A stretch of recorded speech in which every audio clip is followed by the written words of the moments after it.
Well, hello and welcome along to another thrilling edition of the Andrew Eborn Show with me, Andrew Eborn. And we're going to go all the way over to the beautiful West Wales to join James Zada. How you doing, James? I'm good. Hello, Andrew. Nice to meet you. It's lovely to see you, and I love your new studio setup. Tell me about it.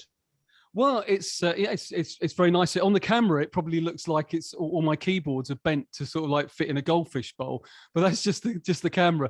Yeah, I've been here for about a year. I had the studio originally it's somewhere very small, but being in Wales, everything gets very damp and mouldy in there, and I decided this wasn't good for my health. And my daughter had moved out, so I've taken over her room, converted it into a really nice studio. So. And this is it, and it's much healthier. I've actually got daylight. You can see daylight pouring in from behind me. So, I love daylight pouring in, and you've got some wonderful artwork, and there's a Buddha, and you've got a star mat as well. It's all there, isn't it? It's all happening. Yeah. Well, the Buddha is probably a little bit like, when they do whose house is this, through the keyhole. That's a little bit of a clue. We'll probably cover that in a minute. Why do I have a Buddha? What does that symbolize? There's also a sword. Can you see the sword as well? Whereabouts is the sword? Point it out to us. It's there behind the lamp, I think. Can you see that? Maybe it's out of shot. It's probably a little bit out of shot. Tell me about the sword then. What's that about? Well, that's an Excalibur, actually. And because with my music, although I've come to your show talking about what I'm doing now, which is kind of singer-songwriter, more mainstream, I've made my living out of doing, for want of a better word, relaxation. In fact, they can't define it, so they call it New Age, which is a terrible. That's what happens when they can't describe your music. We'll put it in New Age. And a lot of music I've done has been relaxation, but I've done Celtic music, and I've done a lot of albums to do with the myths of King Arthur, hence Excalibur. Excalibur. Well, we should definitely have a look at that. But not only have you done a few albums, you've sold 1 million around the world, but not using your real name. No, there isn't. There's nothing seedy. You make that sound very seedy, Andrew. It's fine. It's just my real name, which I am James, but the only clue that I'm going to give you to my real surname is only fools and horses. And imagine with a surname like that, unless you're going to set up an independent, sort of record label called that. That's why I chose Zada. It sounds much more kind of cool, really. But when I started off doing music for a living, which is about 27 years ago now, I started off using, again, another different surname, James Harry, because that's my middle name. Still better than Del and Rodney's sort of surname. And after I'd done a few albums, I was actually at a stage of doing almost like an album a month to make a living. I used to do an album and sort of sell it as a kind of buyout fee. Eventually, with the label, they said, we need to have we don't want our whole catalogue to be James Harry. Could you write under a pseudonym? And it was my mum when she was alive. She actually said, our family tree goes all the way back to the last native Prince of Wales, who is Prince Llewellyn. So I thought, well, Prince is obviously a great name, but that had been taken. But Llewellyn, yeah. So I used that as it sounds kind of mystical, magical. And so I started writing and releasing, which, it's worked really well. This kind of mystical healing name, particularly for Celtic myths, sort of magical albums, worked really well. No, absolutely. Well, over 1 million worldwide on the Paradise music label, wasn't it? Well, I've signed to many labels over the years. But yeah, it was in 2005. I set up my own label with a business partner who's based in Florida. He runs the American side of it. And we call it Paradise Music. And we have lots of artists, and yeah, we do everything from relaxation to Native American Indian music, natural sounds, guided meditations, all those kind of things that you'd sort of expect when you want to kind of relax. They call it music for well-being, I think, in America. They're much kinder than New Age, but that's. But it's weird though, isn't it, James? Because people talk about new. It's rather like new technology, even though we've had it for ages now. Old age, isn't it? It's old, which is kind old age music. I like that idea. Something for a saga holiday. That's it. But it make people sort of expect when you're a new age artist to look a bit like kind of Merlin, or something out of Lord of the Rings with a rock guitar, It's not a bad look, actually. So tell me about that. There's also a photo, a rather provocative photo on the wall as well. What's that? Okay, what are we looking? I hope this is going out after 9 o'clock. Then perhaps I have to move the camera around it. these are, I suppose you could say, my muse. This is my wife. Pictures of her. I don't know what you can see. Oh, there is actually one which is a bit rude. That's probably to the left, but I'll leave the camera where it is.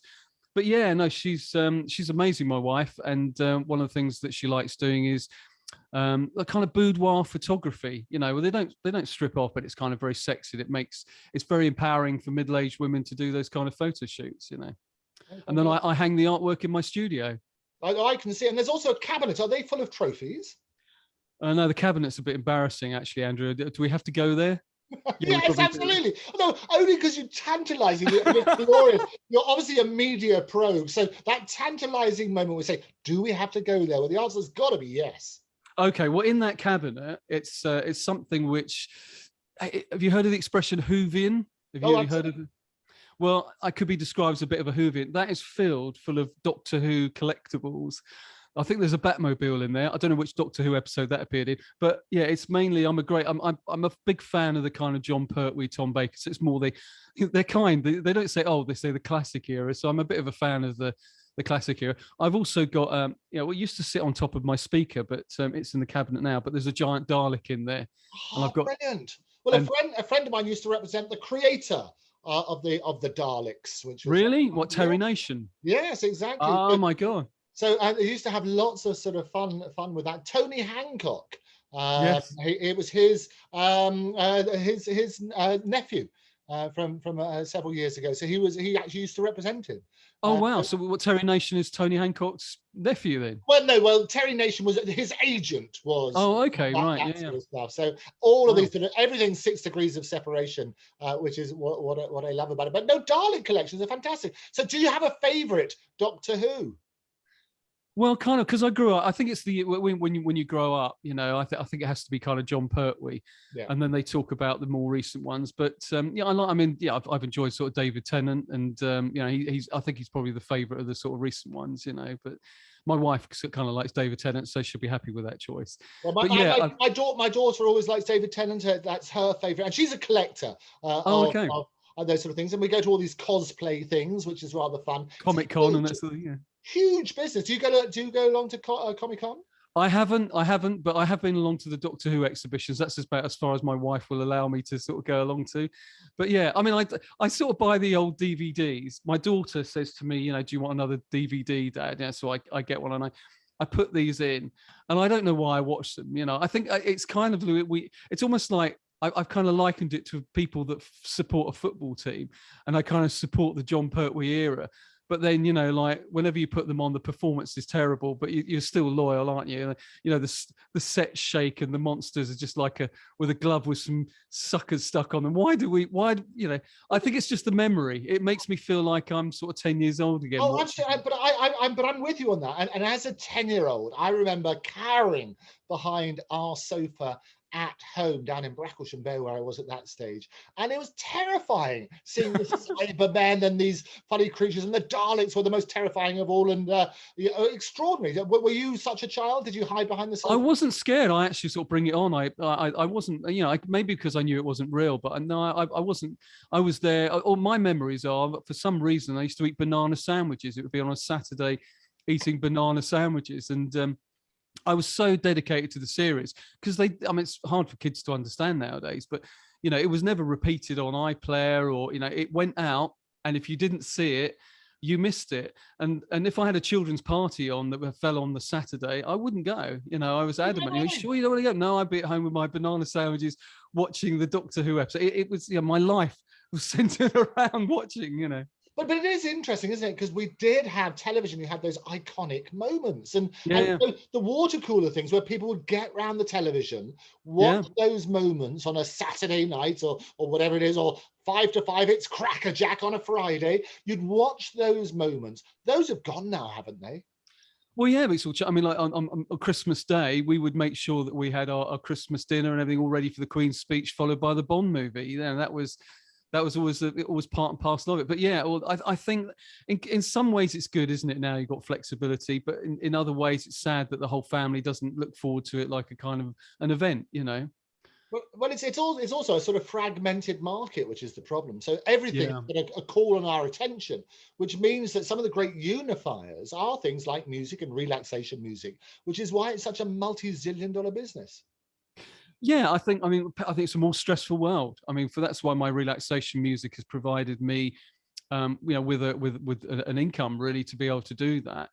I think a lot of people ask me this question, if you've been so successful doing your relaxation and instrumental music, why now are you going back to doing what you used to do when you were a young man trying to be a pop star, and it's that I get asked a lot, and yes, it is a much more competitive business. The music industry, it's very much more competitive, whereas my instrumental income comes from a niche market, which is a lot easier to make a living from. But no, I get why you do it because you love it. I mean, there's no harm in that, is there? Well, I don't. Yeah, I hope so. I kind of, my excuse is that our generation has never happened before, where you've had people that were into rock and roll. They haven't decided that the music's too loud for them. They just want to only listen to Val Dunican. They still love it, and the Rolling Stones are still rocking. So this has never happened before. So kind of, I'm in that generation that's saying, I still want to dance. I still want to do it. And you're worried about dad dancing. You're worried about being an embarrassment, but it's trying to find an acceptable way of doing something without embarrassing yourself. I think that's what I'm trying to. Am I succeeding at that? I don't know. The market will ultimately decide whether But I'm I an love it. embarrassment. As you say, we'll come on to this fantastic. I've got a preview copy of Ocean, which we're Well, talking hey, several different versions of that. It's all good stuff. But talk about then. I mean, you talk about TV when you were growing up and watching Doctor Who, and we talked about Crackerjack and various other things. What sort of music were you listening to? well, yes. I was just going to say Top of the Pops, wasn't it? On a Thursday evening. Again, I don't know why they can't bring Top of the Pops back, because I think a Oh, lot I of can tell people. you, my good friend Mike Reed, who's a regular on the show, it's one of the things he's been talking about for a long time, same with the heritage chart, because we need those moments. I'm sure you and I are probably the same sort of age, roughly.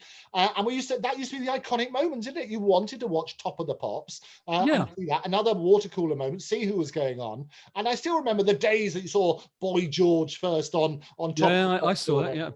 Yeah, It's thought it was a girl, didn't you? You thought there's no everybody, way that's that what we that's about. talked about, didn't we, afterwards? And Yeah. and we were educated to a wider world.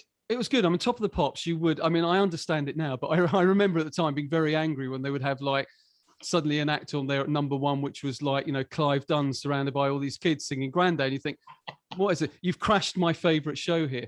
But of course, understanding that where we're at now is that there is a massive market for middle-aged people that there isn't really enough music being provided for. There is for the younger market. In fact, that's saturated. But how do you even if you produce music for that market, how do you let them know? Because they haven't got the time to go on and go through playlists and this sort of thing. So there is this sort of space that I feel is available.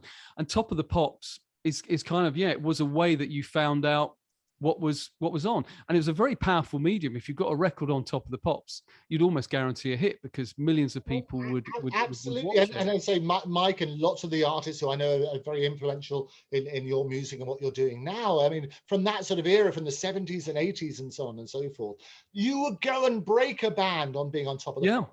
And they would get the call, and I say lots of them have been on this show, and we talk about this. They would get the call just a short time before going on. They would run down somewhere in the West End and buy Yeah. the latest outfit, and then go and record the show.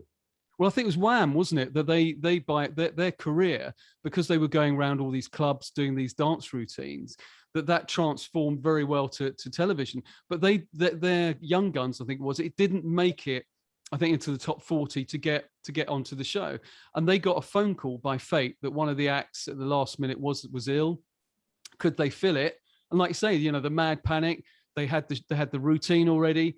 They went on there, and I think the following week shot up to number 3 or something. It's just opportunity, isn't it? That's there, at the right time. And Top of the Pops made our heroes, didn't they? Made our pop stars. Absolutely, and it was that total engagement. It's what we're saying about Doctor Who and those other iconic programs, is that people would gather around and would talk about it afterwards. Yeah, but you were asking about my influences, or sort of went off. But yeah, Top of the Pops would introduce, like I see Queen on that, for example. Queen never seemed to be in the studio. They always had cool film footage, didn't they? Which made them sort of stand out. Bohemian Rhapsody, the most classic of all, fantastic. Mamma Mia, absolutely.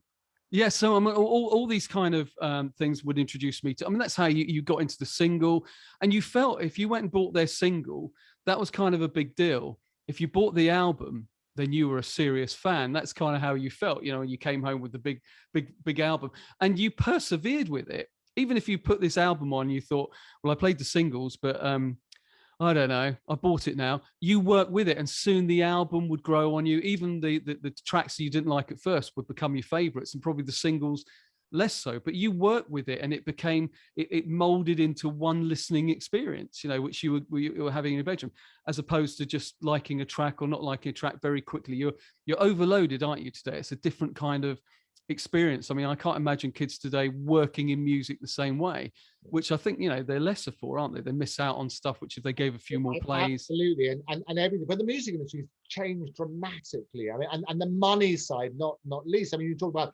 millions of sales. Obviously, Top of the Pops in its heyday was getting millions of viewers. People could actually get a decent living from record sales. Nowadays, I mean, you talk about being bought out for some of your early albums. What sort of money are we talking about?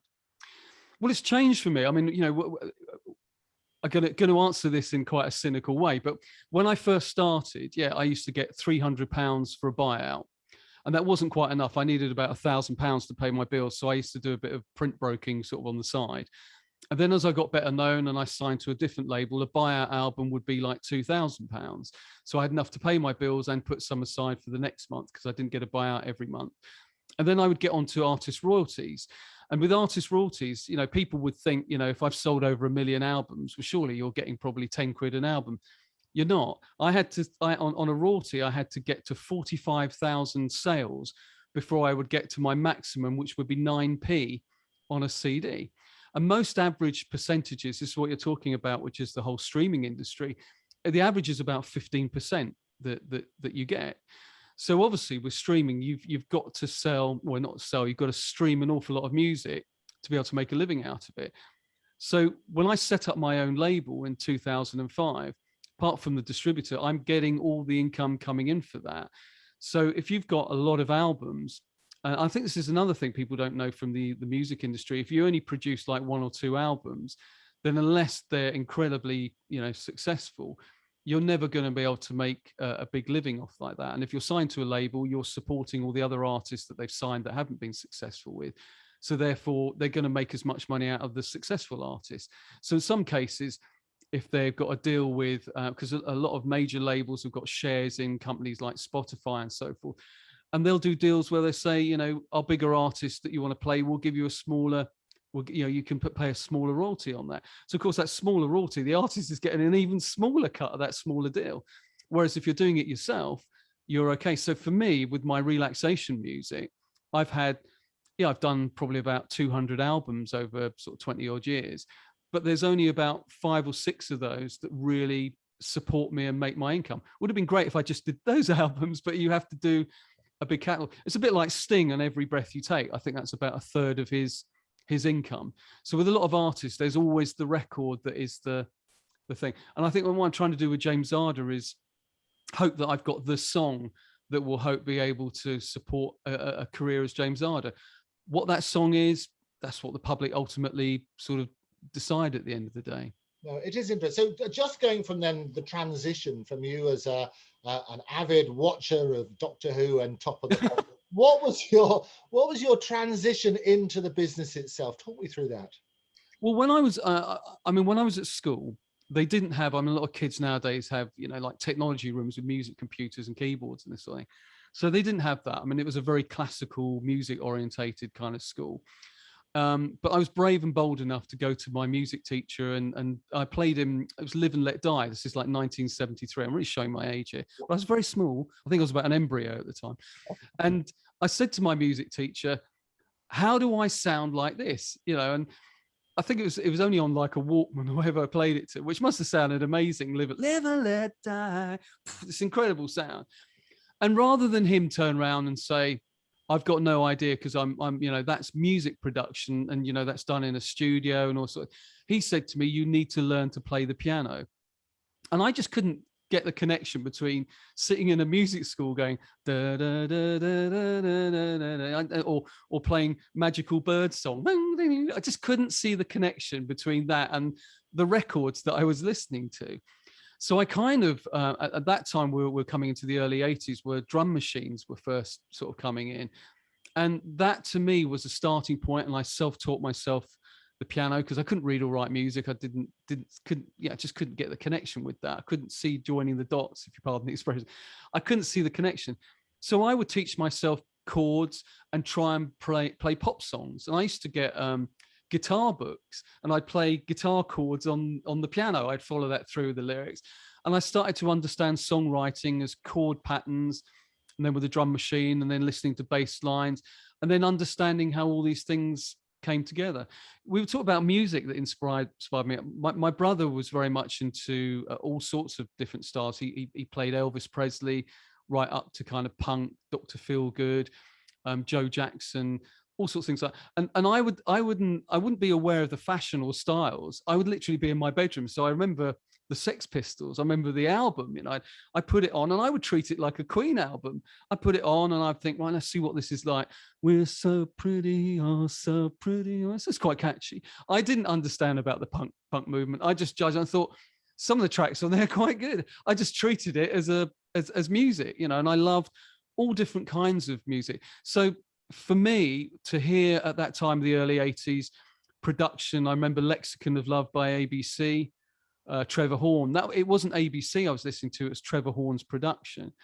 Then, of course, Frankie Goes to Hollywood. Sort of a couple of years later, and just on a Walkman, it just blew me away. I mean, I used to go to sleep every night. My parents never realised this, but I'd wake up in the morning, half dead with the wires wrapped around my neck and batteries strewn everywhere, because I was just getting on high listening to music. And that was what I wanted to do. I didn't realize it was record production, but I wanted to make these records which made people feel how I felt, which was just wow, and feel amazing. And songs that once you played it, you want to play it again and play it again. It just gives you a really good feeling. So that was it is that feeling, isn't it? I remember the first Walkman, and we're so proud to sort of have it. It was a very different era. Cassettes. People don't even remember cassettes, do they? I know, and also they didn't have volume controls on it. I mean, technically, I should be completely deaf now. What I mean, you take your headphones off, and your ears were going, and it was only years later that they put these things to stop children like me doing that. But I know. Well, the other weird thing with concerts, I mean, my big revelation, apart from lots of music, and like you, I loved a whole wide range of music. The first concert I went to, I was quite disappointed. It was a real favorite artist, but they didn't play any of the stuff that I knew. They played their new album. So what band was that then? Well, this was, I can tell you, it's the first time I saw was Hazel O'Connor, the very first one, who was brilliant. And I saw Breaking Glass at that time, and it was really, really interesting. But I then remembered, well, I've got to learn. I've got to go and buy the album before I go to the concert, because then I'll know all the songs. And the second time I saw her was absolutely brilliant. She's a brilliant, brilliant performer. But it was my first introduction, if you like, to actually artists sometimes wouldn't play the back catalogue so much. They would try and promote the new album. Yeah, which is what they're meant to be doing for the label. Hazel O'Connor, actually, we have a New Key Music Festival, which is where I'm based. I haven't been able to do it for the last couple of years, obviously for COVID. But we went to see Hazel O'Connor. She was brilliant, and she did her Breaking Glass sort of class. And she was amazing for her age, really good. And the backing vocalist, it was a Hazel's amazing for any age. I mean, another great chum of mine is now chum, but an icon growing up is Toya, and they were going to do a tour together before everything came to a grinding halt. And she's brilliant. She's amazing. She came to New Key as well, I think, the following year, and she's incredibly fit on stage. How she did a show like that, awesome. Yeah, I mean, Well, the great thing is people are now coming out of lockdown. So Toya, I went on a cruise just to every country that voted for us in the Eurovision Song Contest. I went on that cruise a few days ago, and Toya was on it performing. So that was wonderful. I think I know that cruise. That's the one that goes from Southampton and goes off to a little island off Cornwall somewhere, doesn't it? That's the one. That's the one. And it's an 80s experience where it was ABC and Nick Kershaw going on. Yeah, they're doing one of those, but this particular one was just one of the first ones. And Tony Hadley and all this sort of nostalgia music, because there's nothing like nostalgia. Nostalgia ain't what it used to be. And well, also, I mean, this is again with what I'm doing. There is a familiarity with that kind of music for people that love the 80s and 90s. So my music is best described as that kind of 80s, 90s feel, because it doesn't matter what I do. It doesn't matter if I get a modern bit of equipment. It just seems to sort of like, once I sing on it, it makes people think of, well, that sounds like the 80s and 90s. It's like, I can't seem to rap very well, which is probably for the best. But yeah, it has that kind of, that's the best way of describing it, 80s, 90s vibe with a kind of sort of cool sort of modern twist. Oh, no, to it. absolutely. And it is that nostalgia. And that's why when looking at that, it's looking at those influences, because you can hear that in your music. So you were encouraged then, as you say, at school to learn the piano. You went ahead and did that. What were the next stages for you? Well, I got kind of frustrated. I think, you know, with music, as more technology was sort of coming in and quite expensive. When I got to 18, my dad sort of died unexpectedly, sort of young.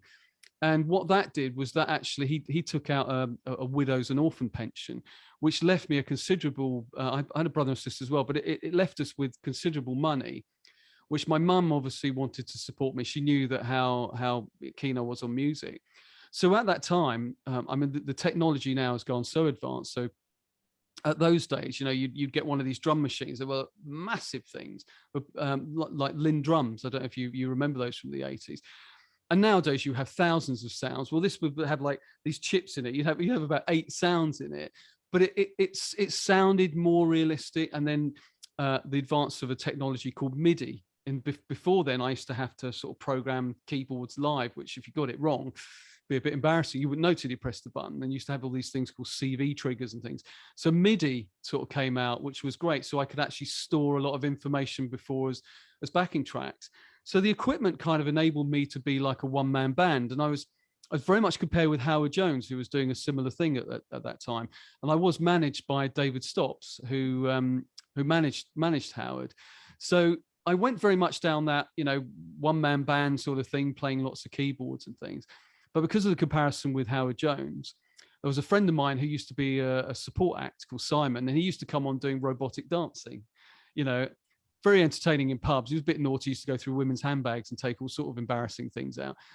But I said to him, because we became great friends, why don't you come on stage, learn a few keyboard parts, and we can be a bit like a lively kind of Wham meets Pet Shop Boys.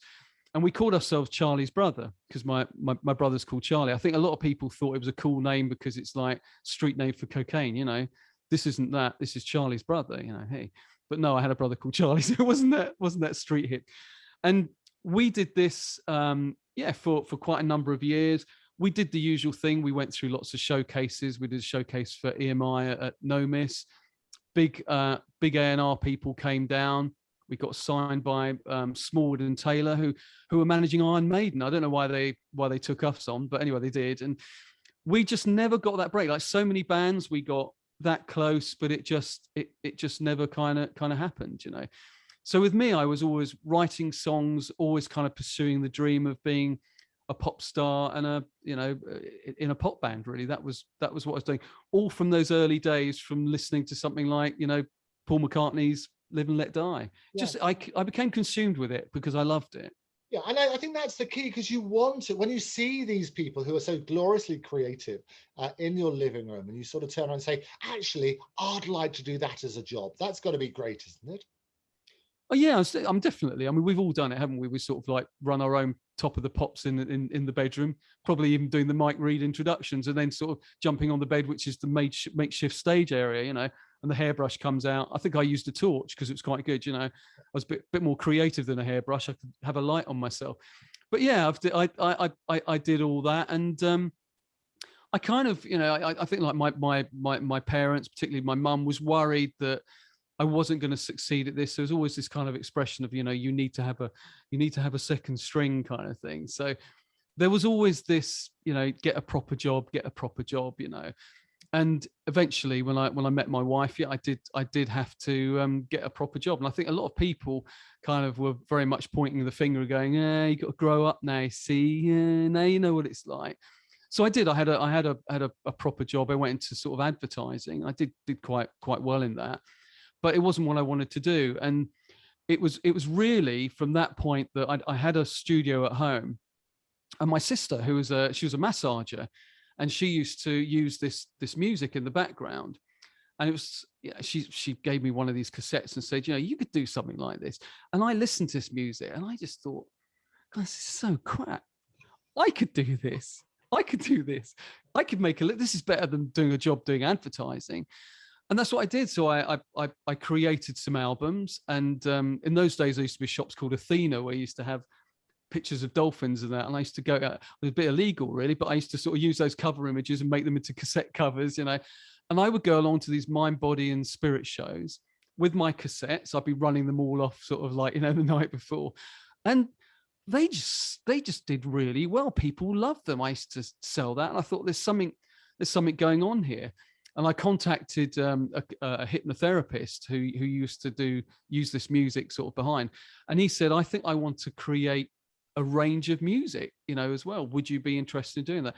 And that's really how it all started. I started doing the relaxation music, creating these cassettes, like I was saying earlier. I then changed my name, and it just grew from that and managed to thankfully make a living, not being a singer-songwriter or pop star. Sometimes some of the albums I did, I would write kind of spiritual songs, but vocals never were really that popular in our market because people don't want to be distracted. They kind of like instrumental music in the background. Not too boring, but not too interesting, that goes on, keeps you in the mood for about an hour or so. And that's what I did. I was able to be at home, making a living doing my music, So it's only really in the last year or so that I've come back to this idea of returning to, being a singer-songwriter. And it always those sort of wonderful dreams. Now, you called yourself, which is always interesting, you called yourself the Eddie Eagle of the music world. Why is that? That sounds a bit unfair, doesn't it? Although Eddie's a great guy. I love that because but he was a notorious embracing failure, if you like, and the nation got behind him. But you're not a failure. No, I think the thing is, Eddie the Eagle is I think it's accepted he's talented. But very talented. What he achieved was against all odds. Right. That's the Eddie Eagle comparison I use, because in the music industry, normally people's career is kind of over by the time I'm starting, at my age. So I'm aware of that. But what I am trying to do is to say, okay, I'm not going to sign to a record label. I'm going to do it myself. So that in itself is quite a bold thing. I believe in my music. I believe in this market. How I can reach that market, it's not going to be a conventional way. It's a different way because I'm targeting a middle-aged market. There are lots of companies that I've worked with that say, oh, you've got to do social media, you've got to do this, which of course it's the only way they know to go to the younger market, who are all using social media in that. But my target audience isn't. And I've worked with lots of different plugin companies. Brilliant plugin company I'm working with at the moment, who's Lisa Davis and Michael. The best in the business. Yes. Shout out to Lisa Davis and Mike Armstrong. Aren't they brilliant? I am truly blessed, yeah, and I love working with them. They're a fantastic couple, and and genuine. So I hope they don't drop me. But anyway, I'm working with them, and which is great. They're genuine, and I'm working hard to produce the best music I can, and hope against all odds, which is why the Eddie the Eagle comes in. Against all odds, I'm having a go at it. I realize the challenge, but who knows? I might get a go at the slopes. That's the dream, And am I too old to do this? Probably. I don't. But I don't think it's ever happened before. Well, James, we had last year the guy who got to #1 when he was 100. Come on. 100, good old Sir Tom Moore. Yeah, no, that's true. But I think he had a bit of help, didn't he, from Michael Ball? Well, a little bit of help. A little bit of help from my friends. Yeah, no, it's true. People like Tom Jones, but they've got their history of being established. Yes. And that's what makes me different. I haven't, it's not like I was in a big pop band in the 80s and, trying to sort of have a resurgence or a renaissance. This is me coming in literally as an artist nobody's ever heard for before. Yes, I'm middle-aged. I believe that there is a target audience for me that still have a hunger for that kind of 80s, 90s, but with a freshness to it, So that's that's that kind of belief in that hasn't been done before. That's why I feel like I'm a bit like an outsider. But like with Eddie, I call myself the Eddie the Eagle because it's against all odds. And but I'm having a go. Who knows? You know. Yeah, but people love that. And what people love as well, James, is a great story behind it, which is why people can relate to what you're saying, from the Daleks to growing up and watching the Pops and Yeah. the other stuff, and all those wonderful influences. I think that's really good. So talk to me then about the inspiration for Ocean. Well, Ocean. Now that's actually the first single which again Lisa and Michael are promoting for me, which is brilliant. They've got me lots of interviews and awareness for it. Ocean decided to bring that out. We've got another single which is going to be coming out in September, but we decided on this one because it's a great summer record. It reminds you of kind of the days of Ibiza because of with the lockdown, sunshine, dancing. It's you know, I guess just a happy, upbeat, summery record. So with that, it made sense to bring that out just to sort of test the water. Test the water. I see what you did there. There's It's called Ocean. lots of interviews. You know what you're up to. I know. So how that song came about? I'm very lucky. I have a hot tub. So I was sitting in the hot tub as you do, bubbling away, and I thought to myself, this is how mad ideas come about. I thought it'd be really fun to do a video in the hot tub. Excuse to get an underwater camera. So I thought, yeah, I'll get an underwater camera, and I've got to write a song really about you know, kind of by the pool side, you know, summer and all this sort of thing. And I wanted it to be a bit sexy. So I didn't want to write just a song about swimming because, you know, that's a bit now. So there is a sexy expression called surfing, which some people haven't heard of this. Have you heard of the expression surfing? Only because I always do my research before any interview. But I do go for surfing. Tell us all about it. Well, it's a bit like, you know, Frankie Goes to Hollywood, relax. Don't do it when you want to. Okay. So surfing is that kind of comparison where you and your lovely lady are trying to ride the wave and make sure that the wave doesn't come in too soon. So it's a sexy song basically saying, you know, we're surfing and, you know, our life is like an ocean, therefore is very sexy, lots of emotion. And that I thought was a really nice kind of double meaning, a nice sexy summer record. And that's what I did. The song came together really well. I shot the video outside. I wanted to make it look like it was in the Bahamas. So around the hot tub, spoiling the magic now, lots of green screen. And it's fooled a few people. They do actually think... This I presume this is the hot tub that is the hot tub. And I thought, come on, this is the Bahamas. Where have you taken this? It looks superb. So if you watch the video, it does look like I'm actually there. I've superimposed myself in this lovely pool in there and I'm dancing in the nightclub with girls and stuff. Yeah, living the dream. But no, I was actually in lockdown in Wales at the time. Good old Newquay. Not a bad place to be locked down, I can tell you. No, it's fantastic. But you mentioned Frankie Goes to Hollywood and relax. And the famous thing there where it got to #1 but was banned. Are you trying to get popularity doing the same sort of thing? No, I don't. I think it's much too subtle than that. I don't think I'll get banned for that. I'll be grateful if they just play it, frankly. There you go. Well, it works on that sort of premise as well. But you're also involved with various other projects as well, including endorsing people for some of these reality shows, such as The Voice. Talk to me about that. Well, that was really a guy who comes from Newquay, a guy called Ryan Simpson, and he's got a unique voice. Very powerful, very much inspired by Tom Jones, and That's not unusual. And he was inspired to go on this show called The Voice, and it went on for quite a period of time. I think it's not just you go on 1 week; they work with you over a long period of time, many weeks, and in that he really enjoyed the sort of process that he felt that it was going to lead up to him being a star, you know. And they build your confidence.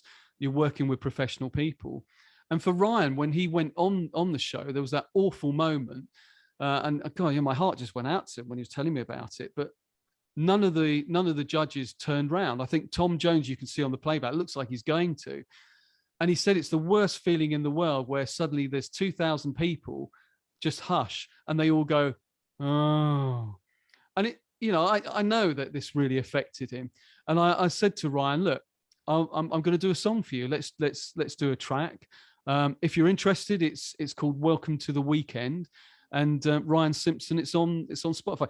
It's very much like a big band. You know, it didn't make it easy for me. I said, so what sound do you want to go for, Ryan? He goes, I want it to be like a kind of big band full sound, you know, like the Buble. And I went, oh God, okay. So yeah, I produced it with big horns, and he sounds fantastic on the record. So give a shout out to this guy, you know, and he's doing what everyone else is doing at the moment, doing kind of a normal job, living the dream, trying to make ends meet. He's got a small lad. So hopefully, you know, we'll do some more stuff together. If I can have a bit of success, then that will be a platform to help him, because he does have a fantastic voice, and he's a lovely guy with it as well. And there's been, I was talking to Nadia Ide, who was on The Voice as well. She was, is a fantastic opera singer. She ended up on Lamb's team. But I was talking to her about the emotional roller coaster that you go through, and it's very, very tough. And they talk about they have people there to support you beforehand, to talk about the newfound fame you're going to get, but also to look after you afterwards. Was that his experience as well? No, I don't think I didn't go into too many details, but I didn't feel that. I just felt like he came home and get on with your life, you know. And you could see it was in his mind. I don't think he'd seen that as an option, because he's a very good singer. The song that he chose, I think, was very much aimed at Tom Jones to be his mentor. But, you know, it's obviously a genuine show. It wasn't set up, and Tom just didn't feel on the day, you know, if he turned around, his life could be different, you know, but it's just for him, that moment didn't happen. And I don't think there was the support. No, there wasn't. You know, he was left to kind of to just accept it. I mean, that's what Nadia was saying. There is a team of people who brief you beforehand about how your life is going to change. They support you during it. And then after the show, they're there to help you if you need it. So you're saying none of that happened? I don't think that happened with him. I could be wrong, but I certainly got the feeling when I met him that wasn't the case at all, you know. And he was pretty depressed, and that made me. I get it. I get the euphoria of thinking. But even with all the support in the world, you can't change what's happened, which is your dreams are smashed. And I think the trouble with a show like that is you feel like that is your moment, and it's over. And of course it isn't. It isn't your moment. That doesn't mean that you can't make a living out of music or succeed at music. And I think the way to do it now is to view that as it's a shop window. Everything's the shop window for the next opportunity. And if you ride, as you say, ride that wave in that non-sexual way, ride that wave and say, here's my shop window. This is going to get me seen by more people. And as a result, he managed to get hooked up with you and so on and so forth. And you're doing great things together on the record label, Hot Tub Records, which of course, I wish I'd put a bit more thought into that, actually, Andrew. But, you know, yes, Hot Tub Records. Well, people remember it. What would you have called it with a bit more thought then, James? Swim Spa Records, I think, probably. No. Do another label. I mean, you've got your Paradise. There's a little pattern here, isn't there? Your Hot Tub, your Paradise. You could go really dark, couldn't you? Because you've done all this other stuff. You get your sword out and things like that. You can go to the darker places. You can have Paradise and Hell, and you can Hell Records. Yeah, Excalibur music. Yeah. Oh, yeah, there you go. No, it was fun. I was actually doing another style of music as well as this, which is kind of fun. I called myself JT the Piano Man. Everyone's going to be going JT the Piano Man, and there is a song called the Hot Tub Song. There you go. And, which is a comedy song, and I originally was going to release it through that, and then when I did the James Zada stuff, because I got the distribution, I put it through that. So yeah, it's that's how the Hot Tub Records came about. But if you want to hear a funny song about hot tubs, JT the Piano Man. I know we won't know. Next time when you come on, you promise you're going to play some live stuff. I'm not doing that song. I tell you what, we talked to Chuck Berry about those sort of things, and every time everybody's got a comedy version of something, comedy version of something, and he would turn around and say, "Look, everybody wants to hear my ding-a-ling." Yeah, I know. Yeah, and that's that glorious moment. We had Krista Berg on the show, and you'd have Patricia the slip. That's right, stripper. Yeah, the slip. I was going to say, is he changed it to Patricia the Slipper? That's a children's version. That's a children's version, or the middle-aged version. That's what you work on, that sort of basis. Now, talking about lifestyles and exciting things like that, a documentary that I've been sniffing around about your life. Where you are with that. Well, no, we just filmed it actually, and with Andy Reese. He's a great documentary maker, and no, it went really, really well. We've done that, and he's editing it, and he wants me to get lots of old pictures from the past to sort of humiliate and embarrass me, I think. So I'm getting all that together at the moment. I think that will be ready about sort of September. And we did a big video shoot up at Aberystwyth Concert Hall, which went really, really well. And he was there sort of filming the behind the scenes to sort of incorporate into the documentary. But it's just essentially what we were talking about, telling this story about, I mean, we actually went to college about 40 years ago. And it was quite interesting how he's gone off to become a documentary maker. I was trying to be a pop star, and here I am still trying to be a pop star. So it's kind of interesting. So he liked the way the story had unfolded, and very much the question is why are you, you've had this success with music. Why have you returned to trying to do something which, was very kind of unkind to you in a lot of ways, was a very stressful time for you, why would you want to do it? And he thought that was a really interesting basis for a documentary, and sort of exploring that. And at the same time, sort of, where I'm at the moment, just about to bring out the album, and making the video and all that kind of thing. So he's hoping one of two things will happen. Either it will be a success or I die. He says that's what we need to make the documentary work. So I hope it's the former. Well, it's glorious. And preparing for these documentaries, I'm always reminded of things like Exit Through the Gift Shop, the whole Banksy thing, and how that sort of came about. I mean, how much access did you grant him? How much research did he do? Were there bits in there that you deliberately left out? What about all of those? He wanted to be here for a month. I said, no way. Not going to happen. I made sure that there was going to be no filming of me and my Calvins in the kitchen. Absolutely none of that. I was quite controlling from that respect. I said that we'd be able, because like you and I, we can talk a bit. So I said, I think you'll get your 4 hours worth probably in one sitting. And we did a lot of that. He wanted to capture the atmosphere of where we were. We had some amazing weather. We went up to the Cardigan coastline and some amazing footage. I mean, I thought at one point he was trying to kill me, because he said, could you just go and stand right on the edge of that cliff there? I told you that's the success. Bit further, and I was beginning to hear in my head these words of, if you die, this is going to make my documentary a success. Fell off the cliff during filming this, and unfortunately, it happened to Mr. Zada, as he hit the rocks. But yeah, so we did it. He was here for about 4 or 5 days, I think, in the end. And it just went really, really well. And he's a great guy. And the only thing that did go kind of a bit wrong was we had a long chat in the hot tub, and as the longest I was in there for, which was about 6 hours, and he carried on about 2 hours of that conversation sitting outside, but I got absolutely roasted. And luckily we'd finished, because my skin afterwards was just like red for the next. You look like a prune afterwards. Yeah, I looked like a lobster for the next couple of days. I couldn't believe it. My wife said, you were in there for 6 hours. So, it's not a good thing, children. Don't sit in the hot tub, you'll cook. Very dangerous stuff. So what bits won't make it into the documentary? What are the real secret bits? Well, definitely me walking around in my Calvins in the kitchen. Now I've just let that out of the bag. So yeah, no, none of those fly on the wall ones where you look really, really terrible. So I controlled it a bit, sort of sitting in there. No, we covered pretty much, the story. I was very, very open, talking in it in a very kind of realistic way about how the music industry is, what I'm up against, what I'm doing. Just being very open and honest about it, really. What makes you angry? What makes me angry?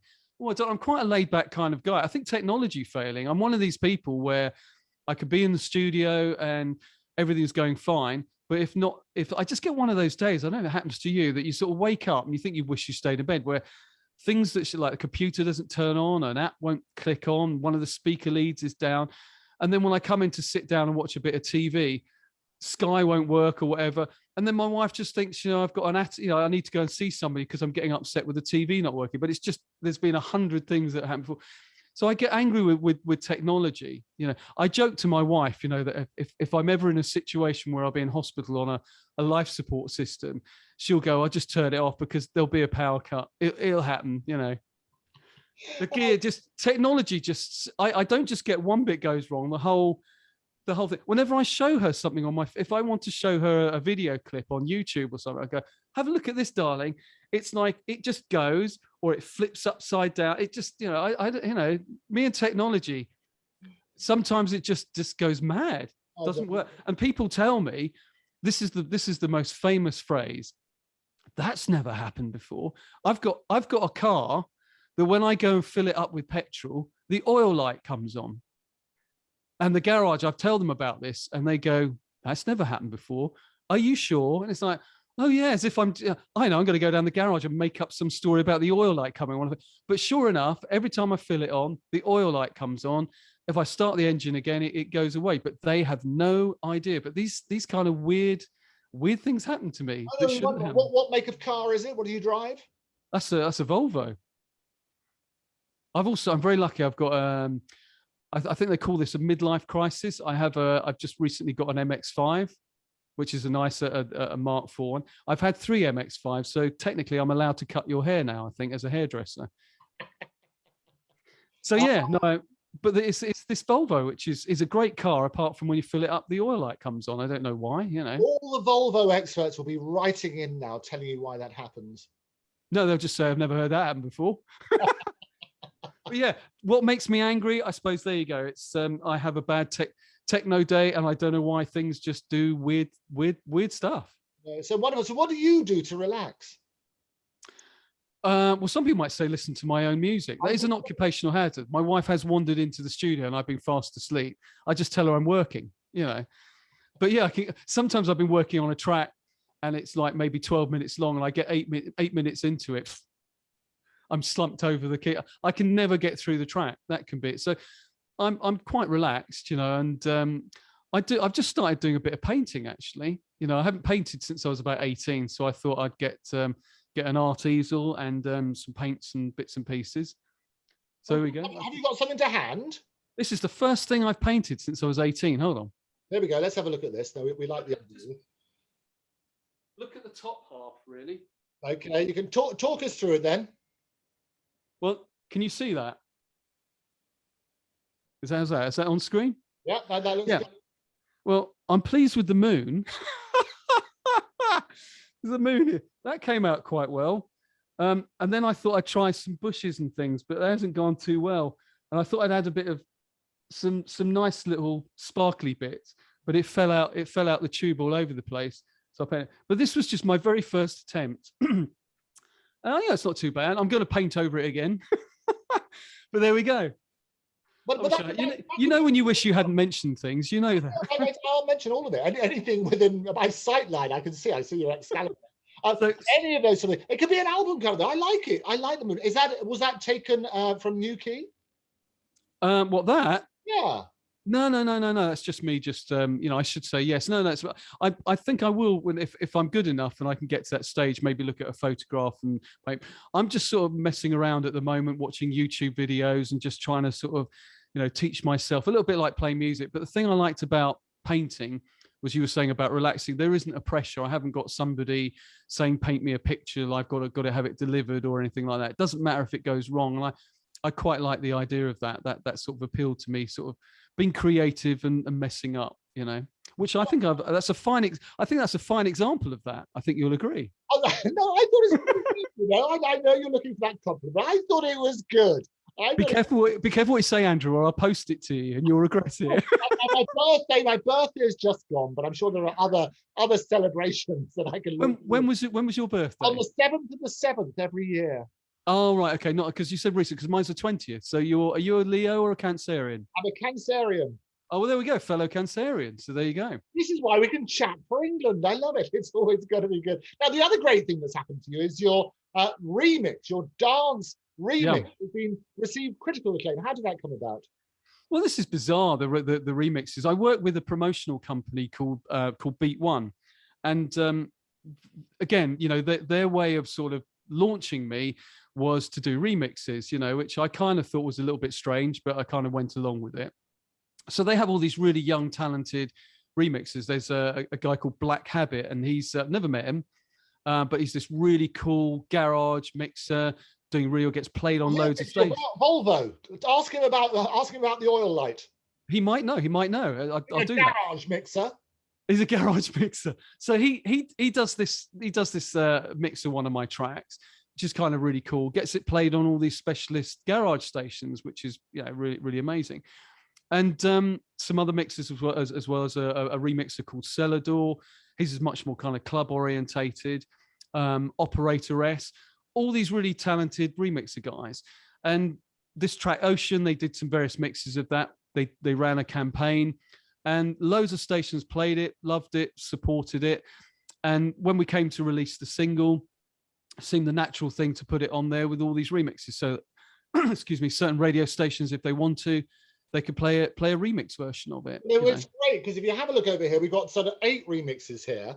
We've got Ocean, the radio mix. We've got the Celador mix, the Black Habit, as you say, the Wax Club remix, the Angel Farringdon drum and bass remix. I know that's fun. Yeah, that's literally going, and sort of, and yet they haven't speeded my voice up. It's slowed it down, so you kind of got this. Love is like the ocean, a bit like sort of Elvis, with all these drums going. But after hearing it a few times, it is great, and you can imagine in when the clubs are open again, they might enjoy dancing to that, I think that whatever works, that's the way to do it, isn't it? Yeah, but it's almost like a mini album, because some of the mixes sound very different from each other, Well, no, but it's a very single. It's a very, very catchy tune, and I've heard all the different mixes, and it is rather fun, isn't it? Yeah, and I enjoy it. I mean, when you get, because they take what are called stems. When you're in the studio, you have all these parts, with like keyboards, vocals.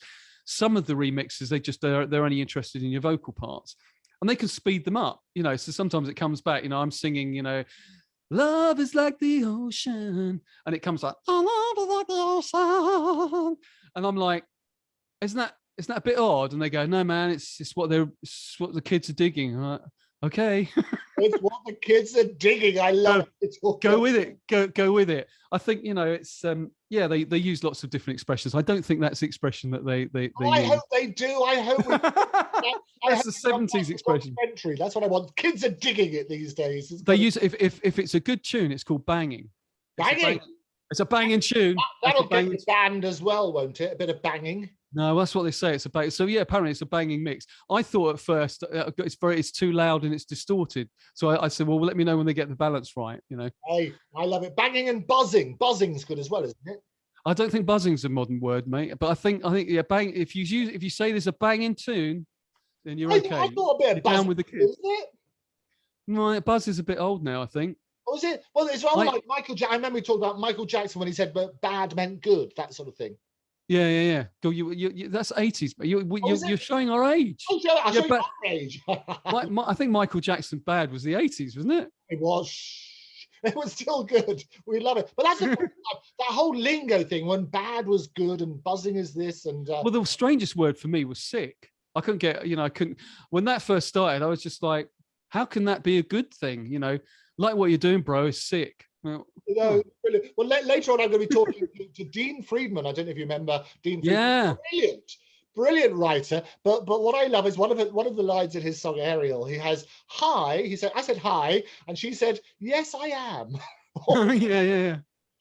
Well, that's come back in the word high, isn't it? Be on a high, yeah. So that's kind of a cool word. They need to bring out a handbook for people like you and me to sort of like what's in, what isn't. That's what we do. In addition to your relaxation thing, if you and I, because I jargon bust on this show as well, I think we should do jargon busting through the ages and what it means. Okay. And when bad became good and vice versa. I think that's wonderful, but certainly going all those sort of stuff. A glorious career. It's been absolute delight. We're going to get you back on the show anytime, and we're going to get you plugged in next time. Get you playing. Do a bit of a performance. 3 very last quick things then. Over this glorious career, what has been your biggest regret? Regret? Gosh, that's a good. I don't think I regret anything really. I think it's all. I'm a great fatalist. I think things are meant kind of happen as they meant to be. I mean, we covered this in the kind of documentary. We're talking about success and that, and I think that if I had what my idea of success when I was younger is completely different from what my success would be now. Because when you're young, you sort of think, oh, I'd like lots of money. You imagine you're going to marry one of the Bananarama girls. You're going to have loads of friends. You're just going to be, chucking money everywhere. It's going to be great parties, and it's a completely different idea. And yet, if you'd had that kind of fame, I think you would realize that isn't what it's about. It didn't give you happiness, and you're either going to turn to something because of the pressure, or you're going to go crazy. So I think in some ways, people might say, is that a regret? I think it would have been fun to have been on Top of the Pops and experienced that. Maybe I might still, they have a Christmas edition, so I might fulfill that dream. But I don't have the regrets, because I think actually looking back, it's worked out well for me to be in that environment, to do a lot of music. And I think I found it now with the promotion side of it. I thought that it would be about 25% would be promoting.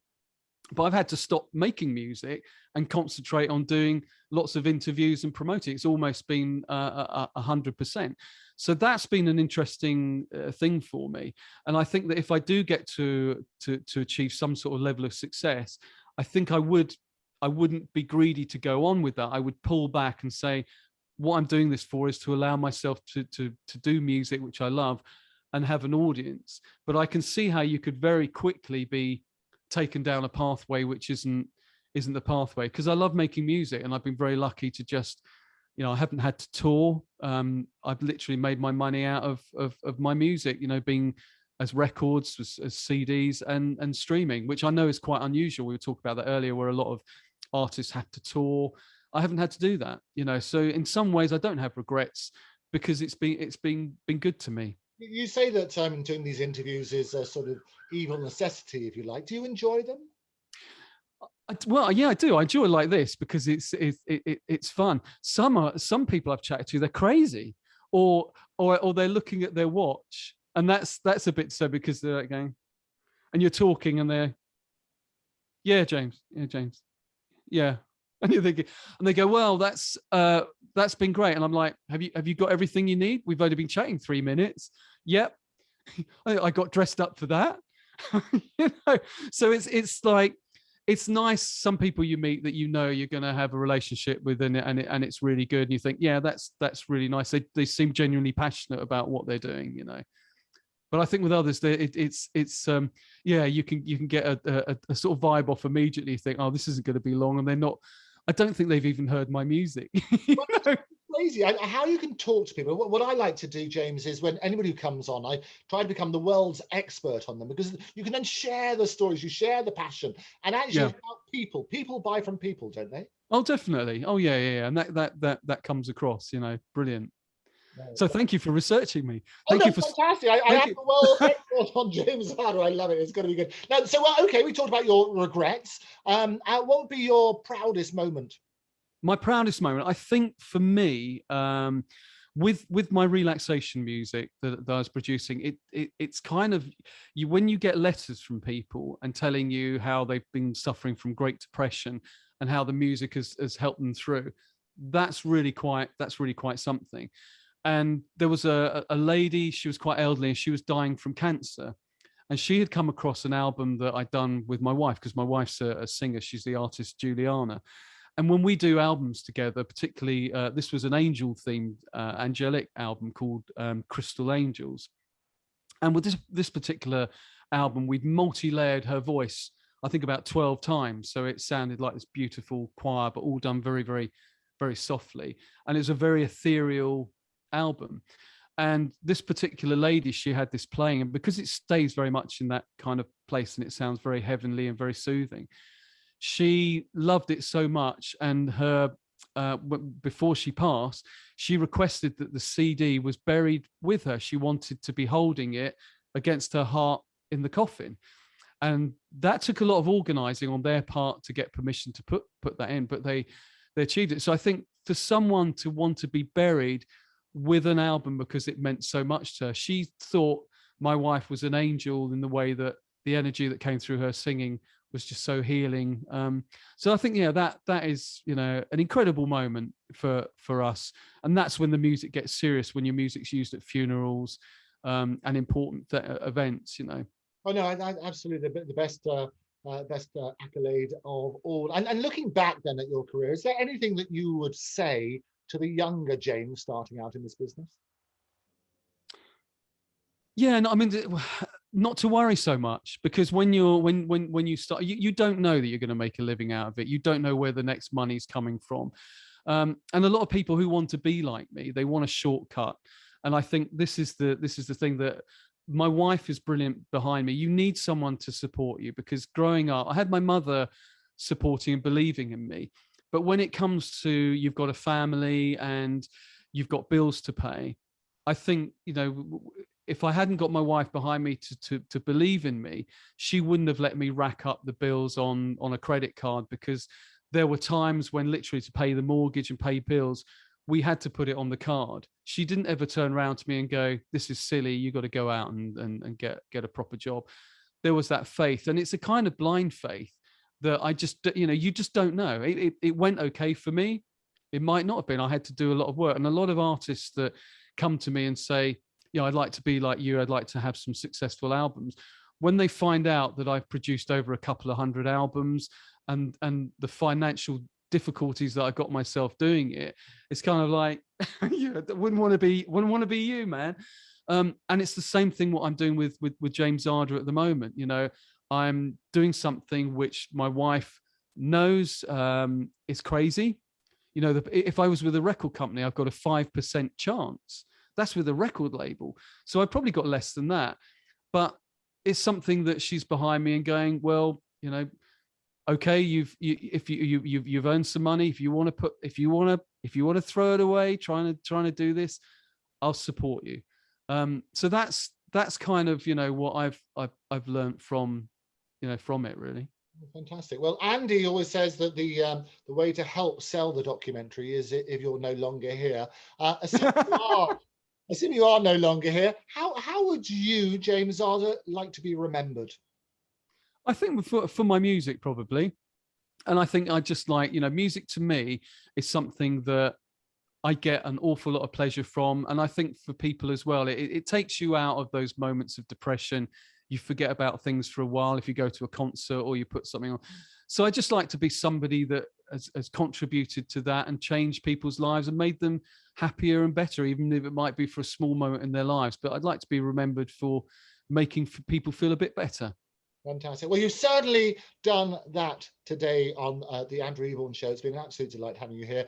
Looking forward to the return performance. But for now, James, thank you very much for being my guest. Well, it's lovely to meet you, and I'll get practicing. So thank you again to James Zada for being my very special guest. Do pop out and have a listen to Ocean and the multiple mixes of that. We will get James back again on the Andrew Eborn Show and get him playing live next time. If you'd like to be a guest or have any thoughts on any of the things that we've discussed, you can write to me at guests@octopustv.com. That's guests@octopustv.com. Don't forget to follow me at Andrew Eborn, at octopustv, and subscribe on all the usual platforms. More platforms than Paddington. Do join me next time. Until then, thanks a lot for being my guests. Look forward to seeing you then. Bye-bye.